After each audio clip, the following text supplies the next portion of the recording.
Tahu nggak teman-teman bahwa ada 70.000 orang Yahudi asli Iran, asli Asfahan akan keluar bersama Dajjal, akan support Dajjal, akan dukung Dajjal nanti di akhir zaman.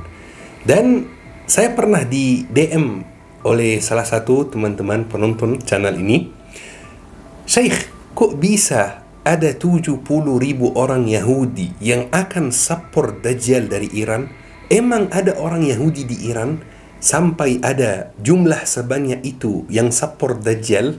Makanya teman-teman, insya Allah hari ini saya Syekh Muhammad Al-Fuli akan cerita tentang hubungan yang agak misterius antara Iran dan Yahudi. Ceritanya teman-teman sebenarnya tidak mulai dari sekarang. Ceritanya mulai dari zaman dahulu, mungkin dari zaman Nabi Sulaiman teman-teman. Banyak masalah yang di zaman kita, yang kita kira masalah ini kompleks sekali, solusinya apa. Tetapi kalau kita pantau sejarah, kita bisa langsung tahu solusinya apa dan kenapa kejadian itu bisa terjadi. 2700 tahun yang lalu teman-teman, ada raja yang sangat terkenal sekali, namanya Raja Nabuchodonosor. Dia itu memimpin satu area, satu daerah namanya Babilonia, yang sekarang namanya Irak teman-teman. Dan raja itu saking pengaruhnya pada sejarah manusia, dia itu bukan raja yang baik teman-teman ya. Saking pengaruhnya pada sejarah manusia, pernah disebutkan di salah satu hadis Rasulullah sallallahu alaihi wasallam. Raja Nabuchodonosor itu memerangi orang Yahudi dan memperbudak mereka teman-teman. Dan terjadi sebuah kejadian namanya As-Sabi Al-Babili. Kalau kita translate kata As-Sabi Al-Babili itu artinya, As-Sabi itu artinya pembuangan atau pengusiran. Al-Babili itu dari kata Babilonia. Jadi artinya pembuangan ke Babilonia. Itu nama peristiwanya dalam sejarah teman-teman. Orang Yahudi dibawa ke Babilonia dan mereka diperbudak dan dipaksa untuk bekerja rudi di sana. Dan ini salah satu peristiwa yang sangat penting dalam sejarah Yahudi. Tidak bisa membahas sejarah Yahudi tanpa menjelaskan peristiwa ini. Peristiwa pembuangan ke Babilonia. Tapi Raja Nabuchodonosor ini lupa sangat hal yang sangat penting, bahwa ketika dia memperbudak orang Yahudi, dia masih punya satu musuh lain yang sangat kuat. Siapa itu kira-kira? Musuh itu teman-teman adalah negeri Persia, atau yang sekarang namanya Iran. Dia itu musuhnya negeri Babilonia. Negeri Persia teman-teman waktu itu dipimpin oleh seorang raja namanya Quraisy. Jangan bingung teman-teman dari banyak nama ini. Nanti insya Allah editor dan admin akan tambahkan nama-nama dengan cara yang rapi supaya teman-teman tidak bingung. Jadi teman-teman, di satu saat Quraisy itu memerangi Babilonia. Waktu itu Nabuchodonosor sudah meninggal dunia. Quraisy itu memerangi Babilonia, memerangi Irak, dan ingin menguasai Babilonia itu teman-teman. Dan seperti biasa, Yahudi mengkhianati Babilonia. Yahudi pergi diam-diam ke Raja Quraisy itu, dan mereka menawarkan bantuannya ke Raja Quraisy itu. Mereka menawarkan bantuannya supaya Raja Quraisy itu bisa mengalahkan Babilonia teman-teman. Jadi teman-teman, ujung-ujungnya Raja Quraisy itu, pemimpin negeri Persia, dia berhasil mengalahkan keturunan Nabuchodonosor, berhasil menguasai Babilonia. Makanya waktu itu Raja Quraisy mau membalas kebaikan orang Yahudi. Maka dia mengirim beberapa dari mereka ke Baitul Maqdis, dan beberapa dari mereka dibawa untuk tinggal bersama dia di negeri Persia. Dan ini awal mulanya Yahudi muncul di negeri Persia. Sebelumnya tidak ada Yahudi di negeri Persia teman-teman. Dan orang-orang Yahudi yang memilih untuk tinggal di negeri Persia itu, mereka didekatkan dengan penguasa. Jadi mereka ibarat orang dekat, mereka ibarat orang dalam. Mereka sangat pengaruh dalam pemerintahan negeri Persia waktu itu. Cerita kita sampai detik ini teman-teman sebelum Masehi. Jadi orang Yahudi tetap tinggal di Persia. Sampai abad 4 Masehi teman-teman, terjadi satu peristiwa lagi yang sangat penting dan sangat pengaruh, yaitu ada beberapa suku dari negeri Kukaz. Kukaz itu yang sekarang Kaukasus ya. Kukaz, negeri Kukaz. Ada beberapa suku dari negeri Kukaz itu memeluk agama Yahudi. Dan mereka itu, suku-suku tersebut yang sekarang ciri-ciri fisiknya itu mirip bule, teman-teman, ya. Warna rambutnya, warna matanya misalnya, ciri fisiknya itu mirip bule. Dan suku-suku tersebut memang salah satu cirinya mereka suka pindah-pindah. Dan mereka pindah ke Eropa, teman-teman. Dan ini awal mula munculnya orang Yahudi di Eropa. Orang Yahudi di Eropa, ya syabab, itu banyak sekali sekarang. Jadi orang Yahudi di Eropa itu jumlahnya lebih banyak dari orang Yahudi di Israel sendiri, di penjajahan Israel. Coba bayangkan, orang Yahudi sejak waktu itu sampai hari ini banyak yang tetap di Eropa, tidak pergi. Kondisinya tetap seperti itu, teman-teman, sampai Rasulullah SAW diutus, sampai Rasulullah SAW meninggal dunia, kemudian Abu Bakar As-Siddiq memimpin, kemudian Umar bin Khattab memimpin, kemudian Utsman bin Affan memimpin dan dibunuh, dan Ali bin Abi Thalib memimpin. Di era itu muncul bibit pertama Syiah, teman-teman. Dan itu kami sudah jelaskan di kajian lainnya. Teman-teman bisa nonton dan pelajari. Muncul awal atau bibit pertama Syiah. Dan salah satu aktivis pertama Syiah waktu itu, atau pendiri pertama Syiah, dia bukan pendiri pertama sebenarnya, tetapi salah satu orang yang sangat penting dalam ajaran Syiah, namanya Abdullah bin Saba. Abdullah bin Saba itu mantan Yahudi, teman-teman. Dia itu aslinya orang Yahudi yang memeluk agama Islam. Dan jujur, teman-teman, kalau kita perhatikan akidah Syiah, saya sekarang membahas akidah Syiah sebagai ahlinya bidang itu, teman-teman, ya. Kalau kita perhatikan akidah Syiah, sebenarnya akidah Syiah itu banyak terinspirasi dari akidah Yahudi, seperti akidah al-hulul, akidah al-isma, akidah at-taqiyah. Itu sebenarnya masih ada kaitannya dengan akidah Yahudi. Tapi ini bukan pembahasan kita sekarang, ya. Nanti kita mungkin membahas soal ini di kajian lain.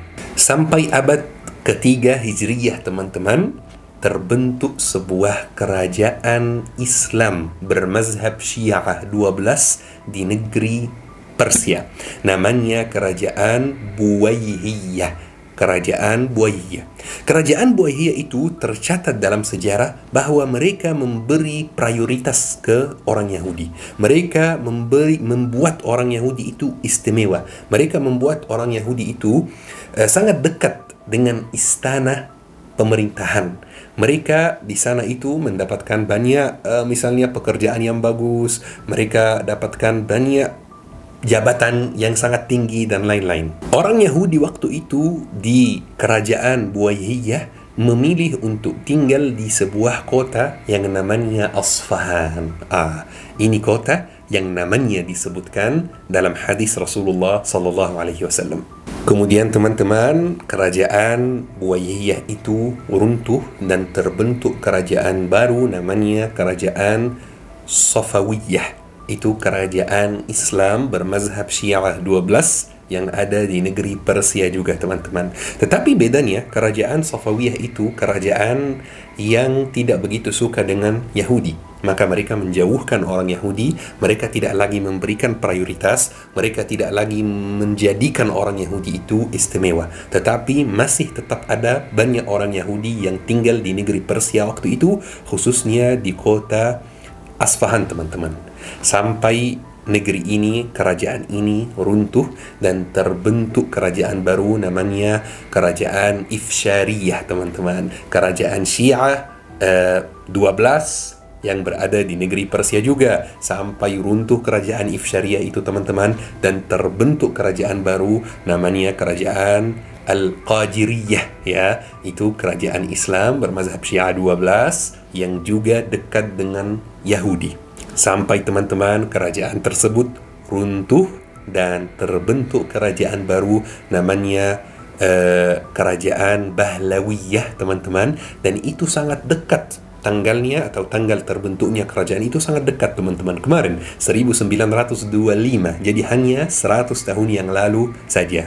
Kerajaan Bahlawiyah itu merupakan kerajaan yang paling dekat dengan orang Yahudi. Sampai orang Yahudi yang tinggal di negeri Persia atau Iran, ya, mereka itu sebut Raja Ridha Bahlawi itu Quraisy kecil. Quraisy itu, ada yang masih ingat Quraisy itu siapa? Quraisy itu adalah pemimpin Persia waktu itu yang menyelamatkan orang Yahudi.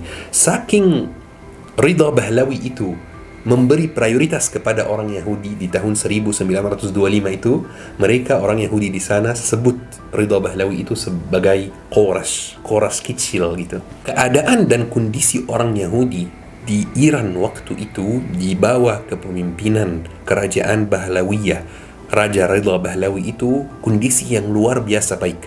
Mereka sangat kaya, dagangannya lancar, diberi prioritas, diberi banyak kesempatan, dipilih dalam pemerintahan dan lain-lain. Sampai tahun 1948 teman-teman. Dan saya yakin banyak dari teman-teman yang tahu apa yang terjadi di tahun tersebut. Yang terjadi di tahun tersebut adalah Israel menjajah Palestina. Makanya banyak orang Yahudi yang memilih untuk pindah ke Israel. Banyak orang Yahudi dari Iran memilih untuk pindah ke Israel bukan karena mereka diperlakukan dengan buruk, bukan karena mereka didiskriminasi, tetapi karena memang ada dorongan yang luar biasa dari pemerintah penjajahan Israel untuk menarik orang Yahudi. Diberi rumah gratis, diberi pekerjaan yang bagus, diberi gaji yang banyak, seperti itu. Makanya banyak orang Iran beragama Yahudi memilih untuk pindah ke Israel waktu itu. Tetap ada orang Yahudi yang tidak pindah, ya. Waktu itu orang Yahudi yang pindah ke Israel dari Iran jumlahnya mencapai 150.000 teman-teman. Coba bayangkan, banyak sekali. Sampai tahun 1979 teman-teman, banyak hal yang berubah di tahun ini. Dan kalau ada teman-teman yang hobinya baca sejarah, pasti tahu apa yang terjadi di tahun 79 itu. Yang terjadi di tahun 79 itu, kerajaan Pahlawiyah runtuh dan terbentuk sebuah republik baru, namanya Republik Islam Iran. Khomeini datang dari Perancis karena memang dia mungkin diasingkan ke Perancis, atau istilahnya mengasingkan diri sendiri, memilih untuk pergi ke Perancis, datang lagi ke Iran, membentuk republik baru itu, Republik Islam bermazhab Syiah 12. Waktu itu pemerintah Iran tahun 79 itu mulai menjauhkan Yahudi, mulai menyampaikan kepada Yahudi bahwa kalian tidak di-welcome di sini, atau setidaknya kalian tidak akan dapat keutamaan sebagaimana dapat di kerajaan sebelumnya, kerajaan Pahlawiyah teman-teman. Makanya di waktu itu banyak orang Yahudi yang memilih untuk pindah ke Israel, pindah dari Iran ke Israel. Jumlahnya banyak. Walaupun jumlahnya banyak yang pindah, tetap ada yang masih bertahan di Iran sampai hari ini teman-teman. Sekarang teman-teman, sesuai data tahun 2021, jumlah orang Yahudi di Iran itu mencapai sekitar 10.000 orang. Dan mereka itu berada di dua kota. Yang pertama kota Tahran, yang kedua adalah kota Asfahan. Sementara orang Israel yang keturunan Iran, keturunan Persia itu banyak sekali, sekitar 200.000 lebih teman-teman. Bahkan mantan presiden Israel itu keturunan Yahudi, keturunan Iran teman-teman. Bahkan mantan menteri pertahanan Israel itu keturunan Iran teman-teman. Dan informasi berikut akan mengejutkan banyak dari teman-teman. Kira-kira di Timur Tengah, mana tempat yang paling banyak mempunyai orang Yahudi? Ya tentu saja Palestina, karena memang orang Yahudi menjajah Palestina. Tapi mana tempat nomor 2? Kira-kira mana? Mesir, Yaman, atau mana kira-kira? Tempat nomor 2 itu adalah Iran teman-teman. Orang Yahudi itu masih ada di Iran sampai hari ini. Jumlahnya sekitar 10.000. Seperti yang kita sampaikan, mereka punya 76 tempat ibadah, mereka punya 5 sekolah agama, dan mereka punya 1 tempat duduk di DPR Iran. Sampai hari ini ada 1 tempat duduk yang tersimpan buat orang Yahudi. Jadi di DPR Iran itu sistemnya berbeda, mungkin berbeda dengan DPR yang lainnya. Jadi di DPR Iran itu ada 1 seat, 1 tempat duduk khusus orang Yahudi, 1 seat, 1 tempat duduk khusus orang Bahai, 1 seat, 1 tempat duduk khusus orang misalnya minoritas yang lain. Pokoknya teman-teman, mereka masih berada di Iran sampai hari ini. Sebagaimana yang kita lihat teman-teman, hubungan antara Iran dan Yahudi itu hubungan yang kompleks teman-teman. Kira-kira itu hubungan benci, atau hubungan suka, atau hubungan netral, itu sulit ditafsirkan teman-teman. Saya bukan ahli politik, saya ahli ilmu syar'i. Dan saya tidak membahas politik di sini, ini channel dakwah. Tetapi saya rasa ahli politik sendiri susah menafsirkan hubungan antara Iran dan Yahudi teman-teman. Mungkin ada banyak dari teman-teman yang bakal bertanya, kira-kira kenapa di hadis Rasulullah, di hadis sahih Rasulullah ada tertulis bahwa 70.000 orang Yahudi dari Asfahan akan support Dajjal. Sementara hari ini jumlah orang Yahudi di Iran itu, di kota Asfahan itu tidak sampai 10.000 dan jumlahnya sebenarnya berkurang sekarang. Kenapa jumlahnya di hadis Rasulullah 70.000? Di mana kira-kira mereka itu? Mari kita bahas bersama. Tentu saja teman-teman, itu sudah pasti. Dajjal itu akan keluar setelah Palestina merdeka. Tidak harus langsung, mungkin 100 tahun setelah Palestina merdeka, mungkin 200 tahun setelah Palestina merdeka. Tidak langsung. Tetapi maksud saya, Dajjal itu akan keluar ketika Palestina sudah dalam keadaan merdeka. Itu sudah pasti teman-teman, itu sudah pasti sesuai tanda-tanda akhir zaman. Dan kita sudah jelaskan topik ini sebelumnya teman-teman. Jadi ada satu pertanyaan yang sangat penting. Pertanyaan ini pernah muncul di benak saya pas saya masih kecil. Kira-kira ketika Palestina merdeka, orang Yahudi yang tinggal di Palestina itu akan kemana? Sekarang di Palestina ada sekitar 7 juta orang Yahudi. Misalnya Palestina merdeka hari ini, kira-kira orang Yahudi yang di Palestina itu akan kemana? Ya, tentu saja teman-teman, mereka akan pindah. Ada yang akan pindah ke Eropa, ada yang akan pindah ke Amerika, ada yang akan pindah ke negara Arab lainnya, karena memang ada orang Yahudi keturunan Arab, ya. Ada yang akan pindah ke Iran juga, sesuai keluarganya. Jadi kalau ada orang punya keluarga di Amerika, dia pindah ke Amerika. Ada orang punya keluarga di Eropa, dia pindah ke Eropa. Dan kalau ada yang punya keluarga di Iran, dia akan pindah ke Iran. Jadi setelah Palestina merdeka, orang Yahudi itu akan memenuhi banyak tempat lain di seluruh dunia, termasuk Iran teman-teman. Jadi setelah itu, ketika Allah mengizinkan Dajjal itu muncul dan keluar, Dajjal itu kan destinasi utamanya adalah Baitul Maqdis, adalah Palestina. Dajjal kan tidak bisa masuk Makkah, tidak bisa masuk Madinah. Jadi ketika Dajjal ke Palestina, dia tidak mau sendiri. Dia mencari support, mencari dukungan. Kira-kira dia mencari dukungan siapa? Wah, di sini hadis Rasulullah SAW. Dia akan mencari dukungan orang Yahudi yang berada di kota Asfahan, dan dia akan merayu orang Yahudi yang di sana. Ayo datang sama saya supaya saya membantu kalian balik lagi ke Palestina. Ini rayuan Dajjal terhadap orang Yahudi yang ada di Asfahan. Seperti ini ceritanya teman-teman. Kenapa di hadis Rasulullah ada tertulis bahwa 70.000 orang Yahudi akan support Dajjal dari kota Asfahan. Kalau kita cerita tentang tanda hari kiamat itu teman-teman, tidak ada habisnya ya. Sangat seru dan sangat bikin takut juga teman-teman.